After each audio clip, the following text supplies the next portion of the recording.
பெரும் செல்வந்தனோ, நாடாளும் மன்னனோ, ஏழையோ, நீயோ, நானோ. இரத்தத்தின் நிறம் சிவப்புதான், அனைவரும் சமமே.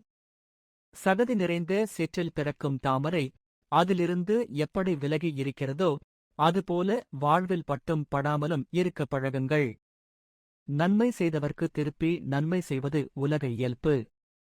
ஆனால் தீமை செய்தவர்க்கும் நன்மை செய்வது உத்தமருக்குரிய உயர்ந்த குணமாகும். பொறுமையை விடச் சிறந்த தவம் வேறொன்றும் உலகில் இல்லை.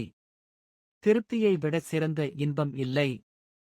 மன்னிப்பதை விட மகத்தான ஆயுதம் வேறில்லை. உள்ளத்தில் அமைதி இல்லாத நிலையில் வெளியில் மட்டும் அமைதியாக இருப்பது போல் நடிப்பவன் எத்தனை யுகமானாலும் மனச்சாந்தி பெற முடியாது. தர்மம் என்னும் நீரில் நீராடி வாய்மை என்ற வாசனை திரவியத்தை பூசிக்கொள்ளுங்கள். அப்போது உங்கள் முகத்தில் பேரொளி வீசும்.